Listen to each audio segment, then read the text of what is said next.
Bonjour à toutes et à tous, et bienvenue sur Galgui TV.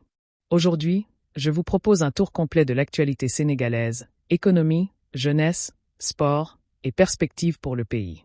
Ces derniers jours, plusieurs informations importantes ont éclaté. Prenons le temps de les passer en revue et d'en saisir l'importance pour nous tous. Tout d'abord, une bonne nouvelle pour les étudiants. L'État a annoncé le paiement des bourses d'octobre et de novembre 2025, ainsi que le versement du trousseau pour l'année universitaire 2025 à 2026. Ulafrica.fr +1. Cela concerne les étudiants des établissements publics, notamment ceux de l'université Cheikh Anta Diop de Dakar, qui attendaient ces allocations depuis plusieurs semaines. Ulafrica.fr +1. Pour beaucoup, c'est un soulagement réel. Ce versement devrait permettre de répondre à des besoins essentiels et éviter de nouvelles grèves sur les campus. Sur le plan économique et financier, le Sénégal traverse une période délicate, mais le gouvernement tente de redresser la situation. Récemment, l'Agence nationale de la statistique et de la démographie, ANSD, a révisé le PIB national. La valeur du PIB a été revalorisée de 13,5%, passant de 15 261 milliards à 17 316 milliards de francs CFA. Netcomsn +1. Grâce à cette réévaluation, le ratio dette publique à PIB s'améliore, il passe d'environ 90 à 100% à environ 80%, ce qui réduit la pression exercée sur le pays, du moins officiellement. Reuters +1. Malgré cette amélioration, la réalité reste dure.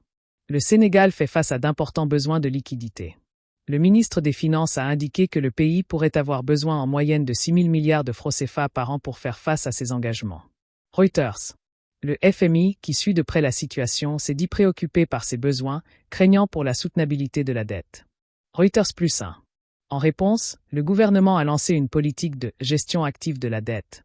Il envisage de refinancer des dettes existantes, d'obtenir des échéances plus longues et des conditions plus favorables, afin de créer un espace budgétaire pour 2025. Reuters +1. Une mission récente du FMI a visité Dakar entre octobre et début novembre 2025 pour évaluer les réformes engagées et discuter d'un nouveau programme d'appui. Les discussions concernent notamment la gestion de la dette, la transparence des finances publiques et les réformes fiscales nécessaires. IMF +1. Le FMI a salué les progrès en matière de gouvernance financière, mais a conseillé de rester prudent dans les projections de recettes. IMF +1. Malgré ces efforts, le climat reste fragile. Beaucoup d'investisseurs et d'analystes doutent de la capacité du pays à stabiliser sa dette à moyen terme si les réformes ne sont pas menées avec rigueur. Reuters +1. Mais au-delà de l'économie, il y a aussi de bonnes nouvelles, surtout dans le domaine sportif. Ce qui suit risque de vous rendre fier. À Singapour, le champion sénégalais Dame Folle a remporté sa 5e médaille d'or mondiale en free jump au roller. RTS officiel. Avec cette victoire, il consolide sa position comme l'un des meilleurs au monde dans sa discipline et met le Sénégal en lumière sur la scène sportive internationale. RTS officiel. Ce genre d'exploit montre que, malgré les difficultés, le talent sénégalais continue de briller et que les jeunes peuvent exceller au plus haut niveau.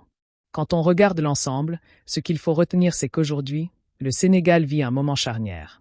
D'un côté, des défis économiques très importants, des doutes sur la dette, la nécessité de réformes profondes. De l'autre, des signes d'espoir, le rééchelonnement du PIB, les efforts de transparence, le soutien aux étudiants, des réussites individuelles comme celle de Dame Folle. Ce mélange de défis et d'espoir montre bien que rien n'est jamais figé. Tout dépend des choix, des réformes que le gouvernement va mettre en place, de la gestion de la dette, de la rigueur budgétaire, mais aussi de la capacité des Sénégalais à croire en leur pays, à investir, à travailler, à espérer. Si ces efforts sont menés avec sérieux, le Sénégal peut surmonter la crise et repartir sur de bonnes bases. Mais le chemin reste long. Merci d'avoir pris le temps de suivre ce point complet de l'actualité sur Galgui TV. Si vous avez aimé, n'oubliez pas de vous abonner, de liker et de partager la vidéo. Chaque partage aide à diffuser l'information, à sensibiliser, à construire un Sénégal meilleur. Que Allah protège le Sénégal et nous guide dans ces moments difficiles comme dans ces moments d'espoir. À très bientôt pour une nouvelle édition.